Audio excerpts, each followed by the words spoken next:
ओम नमः शिवाय, जैसे राम हर हर महादेव। आज बहुत ही गूढ़ विषय के विषय में बात करने जा रहे हैं और वो है कि कोई व्यक्ति आपके घर के अंदर अगर मर गया है, किसी की मृत्यु हो गई है किसी भी पीड़ा से। जैसे माता बहनें, कई ऐसे होता है जी, कई लोग जल के मर जाते हैं, कई लोग फांसी लगा के मर जाते हैं, या कई लोग जो होते हैं वो किसी बीमारी से मर जाते हैं और मरने के बाद वो भटकते रहते हैं। तो एक चीज़ तो आप ध्यान रखना कि कोई भी आपके घर के अंदर इस प्रकार अकाल मृत्यु मरा है तो वो निश्चित रूप से भटकेगा ही भटकेगा। यानी कि फांसी लगा के मरा है, या एक्सीडेंट से मर गया है, या जल के मर गया है, या किसी ने मार दिया गया है उसको।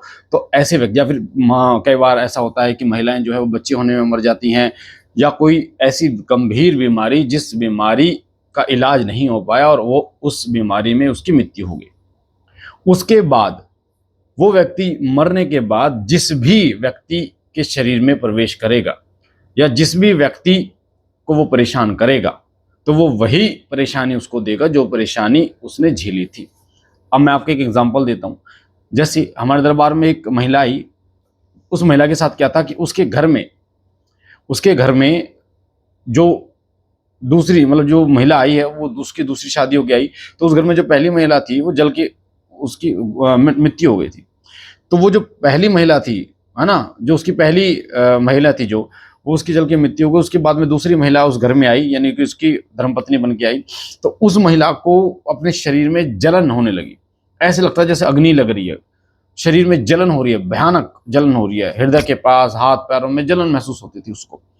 और जब हमने पूछा, देखी, तो पता चला कि उसके घर में, यानी कि उसकी जो पहली बीवी थी उस आदमी की, उसकी धर्मपत्नी जो है वो जल के गुजर गई थी, जिसके कारण वो उसके शरीर में आकर वही दिक्कत पैदा करती है।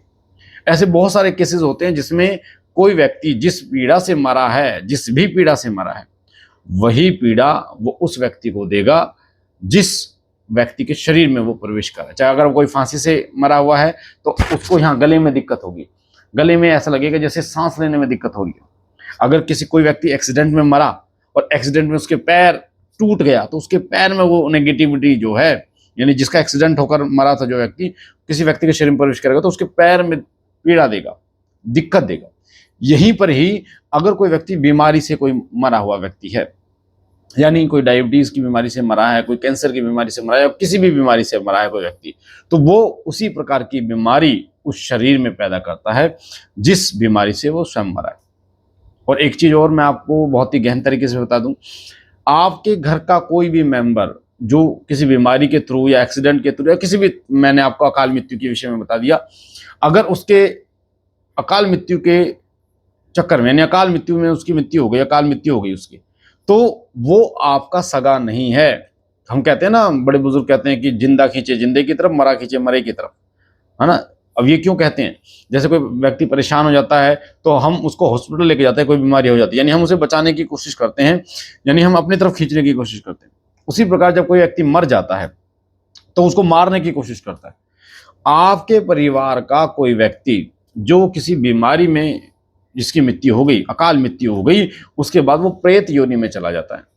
प्रेत योनि का मतलब होता है कि वो व्यक्ति आपसे कोई संबंध नहीं रखता, उस व्यक्ति का आपसे कोई लेना देना नहीं होता, कोई भी हृदय से भाव नहीं होता, चाहे उस व्यक्ति की वो बेटी हो, चाहे उसकी पत्नी हो, पति, या उसका बेटा हो, या उसकी माताजी हो, या कोई भी, या उसका कोई रिश्तेदार हो।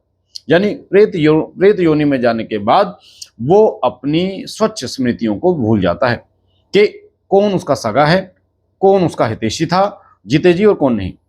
फिर वो वही पीड़ा जो केवल और केवल उस समय पर उसके विवेक में वो पीड़ा रहती है, तो वो वही पीड़ा अन्य व्यक्तियों को भी देना शुरू कर देता है, जैसे मैंने आपको बता दिया अभी।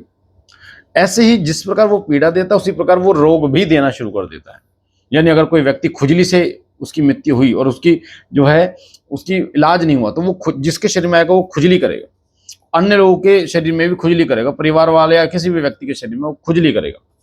कोई ऐसी लेडी जो पेट दर्द के कारण जिसकी मृत्यु हो गई थी बच्चे होने में, अगर वो किसी के शरीर में आएगी तो उसके पेट में दर्द रहेगा, पेड़ों में दर्द रहेगा, बहुत भयंकर दर्द रहेगा।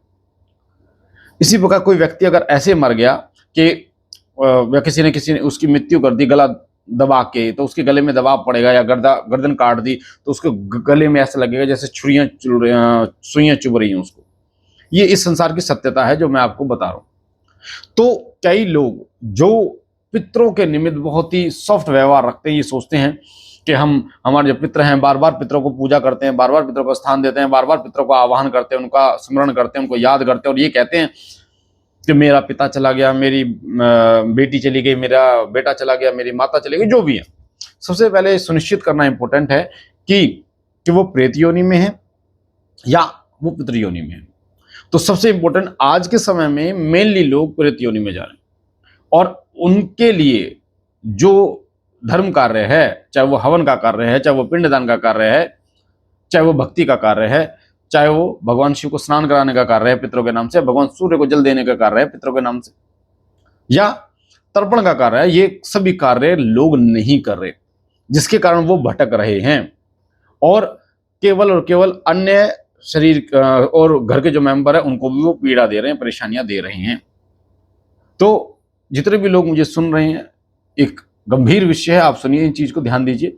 अगर आपके परिवार में कोई व्यक्ति इस प्रकार से उसकी अकाल मृत्यु होती है, उसके लिए जप हवन जरूर करिए, भोग देना बिल्कुल उसको बंद कर दीजिए, अमावस्या पर उसका जो खीर पूड़ी निकालना वो बिल्कुल बंद कर दीजिए, ऐसा कुछ मत कीजिए। और केवल उसको संकल्प लेकर उसकी प्रेत योनि से पितृ योनि में मुक्त कराने के लिए, यानी कि वो स्वच्छ होकर पितृ योनि में जाए, इसके लिए आप जप कीजिए, भगवान शिव को स्नान कराइए, भगवान सूर्य को जल दीजिए, हवन कीजिए उसके नाम का, और संकल्प लेके कीजिए ताकि वो प्रेत योनि से मुक्त हो जाए। बहुत सारे लोग सिर सिद्ध विष्णु धाम में आके और रोते हैं कि मेरे पितृ, और उन्हें मतलब जीते जी तो उनसे जुड़ाव था ही, मरने के बाद भी इतना गहन जुड़ाव हो जाता है कि उनकी स्मृतियां आके उनको परेशान करती हैं। तो आपसे मैं बोलूंगा, जो चला गया सो चला गया, पर उसको आप बार बार याद ना करें, प्रभु की भक्ति करें, भगवान की भक्ति करें, पितरों में ज्यादा ना घुसे। मैं बार बार एक चीज कहता हूं कि पितर जिस दरवाजे से प्रवेश करते हैं उसी दरवाजे से प्रेत भी प्रवेश करते हैं, यानी कि अगर वो पितर जो है प्रेत योनि में है, उसी दरवाजे से प्रेत प्रवेश करते हैं और आपको परेशानियां देते हैं, दिक्कतें देते हैं। इसलिए आप भगवान का भजन करें, भगवान के नाम का जप करें, हवन करें, पितरों की मुक्ति के लिए हर संभव प्रयास कीजिए, है ना।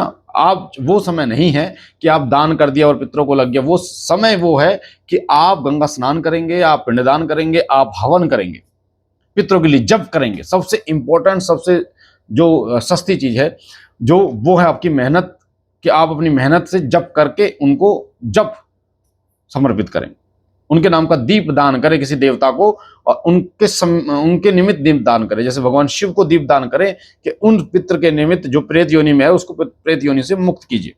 एक दीप भगवान शंकर का, भगवान शिव का इस प्रकार से जलाएं, या भगवान श्री कृष्ण को आप दीप दान करें, या माँ काली को, या किसी भी देवता को आप करें कि उनकी मुक्ति हो, वो प्रेत योनि से मुक्त हो जाए। तो आज के समय में अधिकतर लोग केवल इस पीड़ा से परेशान हैं जो मैंने आपको बताई। ठीक है, तो मुझे आशा है जानकारी आपको पसंद आई होगी। और 30 तारीख को आध्यात्मिक मीटिंग है जिसमें आप जुड़ सकते हैं, गद्दी से जुड़ी जानकारी ले सकते हैं। और 29 तारीख को संकटनाशक हवन है, तो संकटनाशक हवन जो बच्चे कराना चाहते हैं या 30 तारीख की मीटिंग में जुड़ना चाहते हैं, और 4 तारीख से हमारी दिव्य शिव साधना शुरू हो रही है, जिसको आप शुरू कर सकते हैं, दिव्य शिव साधना कर सकते हैं। उसमें जुड़ना चाहते हैं तो आप दरबार के नंबर 9625656396 पर व्हाट्सएप करें। जय श्री राम।